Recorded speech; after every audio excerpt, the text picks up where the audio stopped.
Welcome back to the sermon series on 7 core values of IPHC. IPHC is a place of hope and we are the people of promise. And I want to welcome you again for the second sermon on the series 7 core values. I believe that you have been benefited and enjoyed yesterday's presentation by Jason Murky upon first value, that we prayerfully value the scripture.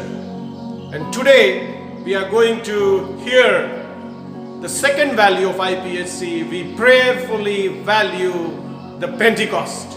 Today I want to present to you the speaker for the second core value, and that is the Pentecost, Reverend Patras Tudu.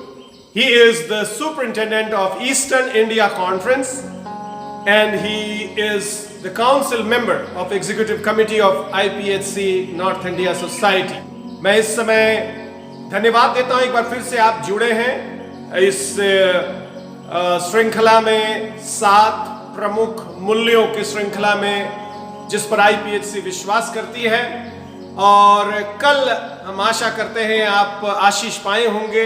Jason murky ने धर्मशास्त्र के बारे में हम लोगों से बात की। आज रेवरेंड पत्रस टुडू जो कि ईस्टर्न इंडिया कॉन्फ्रेंस के कॉन्फ्रेंस सुपरिंटेंडेंट हैं और वो दूसरा प्रमुख मूल्य को प्रस्तुत करने जा रहे हैं हम लोगों के बीच में, और वो मूल्य है पेंतिकोस्त। हम लोग प्रार्थना पूर्वक पेंतिकोस्त को बहुत महत्वपूर्ण समझते हैं। हम लोग पेंतिकोस्त की तैयारी कर रहे हैं उस पर्व को मनाने के लिए, आने वाला रविवार 31 तारीख। इसलिए परमेश्वर को धन्यवाद देते हैं कि अवसर प्रभु दिया कि हम लोग उसकी तैयारी में इस वचन को सुने, अपने हृदय में आशीष पाए और दूसरों को भी पेंतिकोस्त के महत्व को बता पाए। प्रभु बहुत आशीष।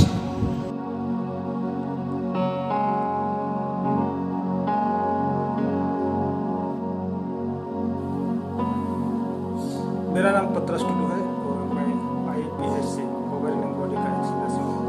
इंटरनेशनल पेंटिकोस्टल होनेनेस चर्च 7 बातों को संस्था के प्रमुख मूल्यों के तौर पर मानती है। आज मैं दूसरा पेंटिकोस्ट के बारे में बताने जा रहा हूँ। पेंटिकोस्ट एक ग्रीक शब्द है जिसका अर्थ है 50 या 50वां दिन। पेंटिकोस्ट यहूदियों के 7 पर्वों से एक पर्व है और 7 में से 3 पर्वों पर यहूदियों को यरूशलेम को आना होता था। उसमें से एक पर्व पेंटेकोस्ट भी था। इसीलिए प्रेरितों का काम 2 अध्याय 5 से 11 में हम पाते हैं बहुत सारे यहूदी और यहूदी मत धारण करने वाले अन्य भाषी लोग यरूशलेम में इकट्ठे हुए थे। पेंटेकोस्ट का दिन कलीसिया के लिए बहुत ही महत्वपूर्ण दिन है, क्योंकि उस दिन परमेश्वर ने अपनी प्रतिज्ञा के अनुसार अपनी आत्मा को उड़ेल दिया था, जिसके वर्णन हम यूहन्ना की पुस्तक 2 अध्याय 28 और 29 में हम पाते हैं। यीशु मसीह भी जब इस दुनिया में था अपने चेलों को सहायक अथवा पवित्र आत्मा भेज देने के बाद कहता रहता था। यूहन्ना रचित सुसमाचार 14 अध्याय 15 अध्याय और 16वां अध्याय में इसका चर्चा हम पढ़ते हैं। अभी मैं एक पद को मैं पढ़ने जा रहा हूँ। यूहन्ना रचित सुसमाचार 14 अध्याय और उसका 16 पद। यीशु मसीह इस प्रकार कहता है, मैं पिता से विनती करूंगा और वह तुम्हें एक और सहायक देगा कि वह सर्वदा तुम्हारे साथ रहे। यीशु मसीह अपने स्वर्गारोहण से ठीक पहले, स्वर्ग जान से ठीक पहले चेलों को हिदायत देता है। प्रेरितों का काम 1 अध्याय 4 पद में इस प्रकार लिखा है, और उनसे मिलकर उन्हें आज्ञा दी, यरूशलेम को न छोड़ो, परंतु पिता की उस प्रतिज्ञा के पूरे होने की बाट जोहते रहो जिसकी चर्चा तुम मुझसे सुन चुके हो। और चले लोग यीशु मसीह की इस बात को सुन करके यरूशलेम में एक जगह पर इकट्ठे हुए थे और वे प्रार्थना कर रहे थे। जब पेंटिकोस्ट का दिन आया वे लोग पवित्र आत्मा से भर गए। इस बात का वर्णन प्रेरितों का किताब 2 अध्याय और 1 पद में। जब पेंटिकोस्ट का दिन आया तो वे सब एक जगह इकट्ठे थे। एकाएक आकाश से बड़ी आंधी के से सनसनाहट का शब्द हुआ और उससे सारा घर जहाँ वे बैठे थे गूंज गया, और उन्हें आग की सी जिम्मे फटती हुई दिखाई दी और उनमें से हर एक पर आ ठहरी। वे सब पवित्र आत्मा से भर गए और जिस प्रकार आत्मा ने उन्हें बोलने की सामर्थ्य दी वे अन्य अन्य भाषा बोलने लगे। यहाँ पर बहुत सारे लोग थे, लगभग संख्या में 120 थे। सबके सब पवित्र आत्मा से भर गए। और पेंटिकोस्ट के दिन के बाद अगर कलीसिया के इतिहास में देखेंगे,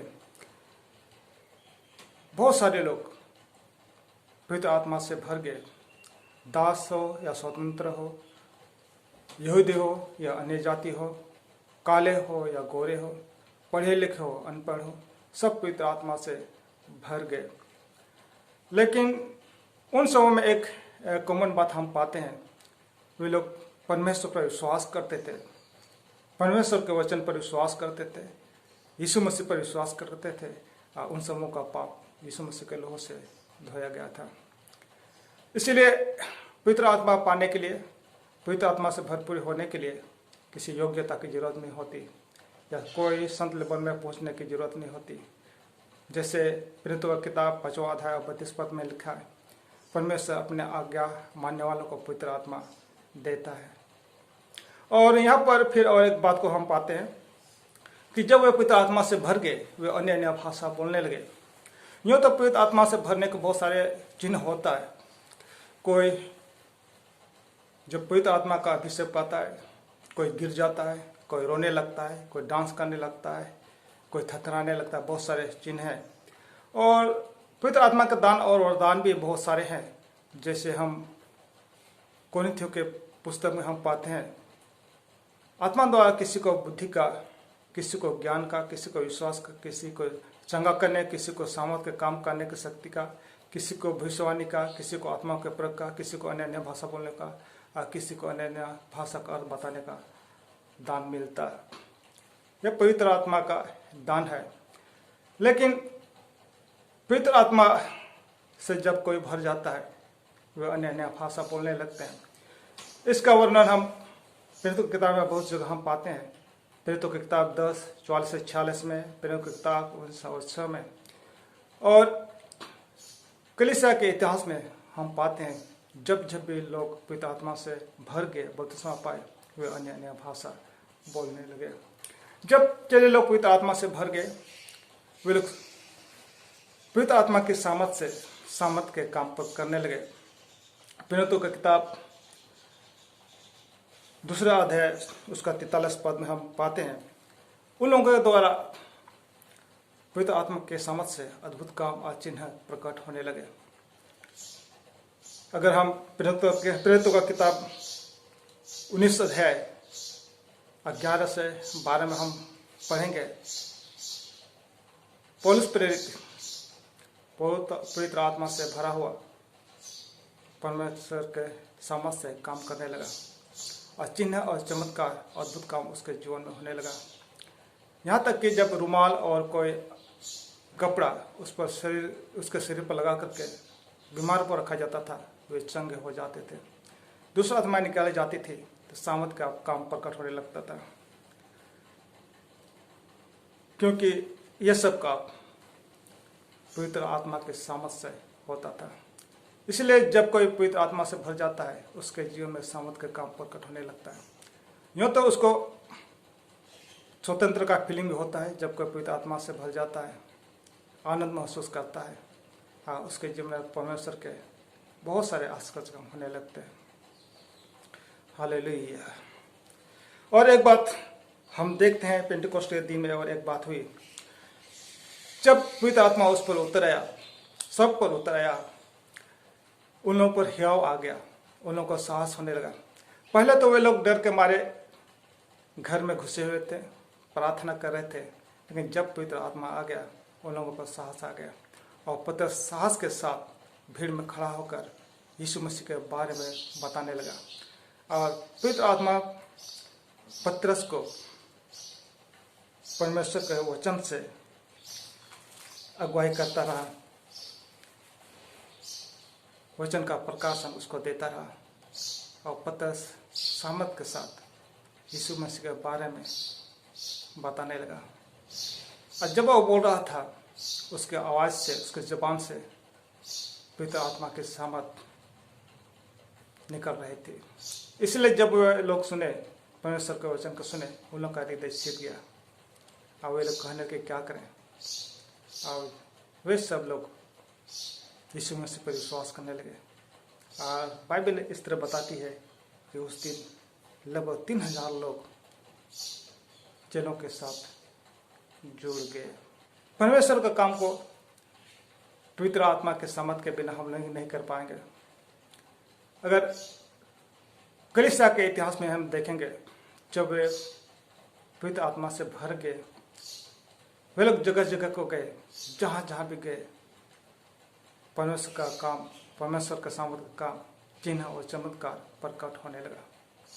और जहाँ जहाँ भी गए सुसमाचार फैलते गया, लोग सुसमाचार को अंगीकार करते गए और सब लोग विश्वास में आने लगे। और पवित्र आत्मा से समाज से भरकर बहुत सारे लोग, चेले लोग जगह जगह को आए। हम लोग जानते हैं थोमा इंडिया आया और दूसरे चेले लोग दूसरे जगह गए, दूसरे विश्वासी लोग दूसरे जगह को गए। सब लोग पवित्र आत्मा से भरकर और जहाँ भी गए परमेश्वर के वचन को सुनाते गए। और परमेश्वर का वचन भी बलवंत होते गया, क्योंकि चिन्ह और चमत्कार होता था। अगर हम हाल के रिवाइवल को देखें, जो अमेरिका के कैलिफोर्निया शहर में अजूजा स्टेट में हुआ था 1906 में, वहाँ भी पेंटिकोस्ट के दिन जैसे ही रिवाइवल हुआ था। लोग पवित्र आत्मा से भरने लगे, जो भी गया पवित्र आत्मा से भर गए, हर तबके के लोग। और वे लोग वहाँ से जो निकल कर जगह जगह गए, अमेरिका के दूसरे जगह पर, दूसरे महादेश में गए। कोई दक्षिण अमेरिका को गया, कोई अफ्रीका को गया, कोई एशिया को आया, कोई यूरोप को गया। और जहाँ जहाँ भी गए परमेश्वर का साथ उन लोगों के साथ था।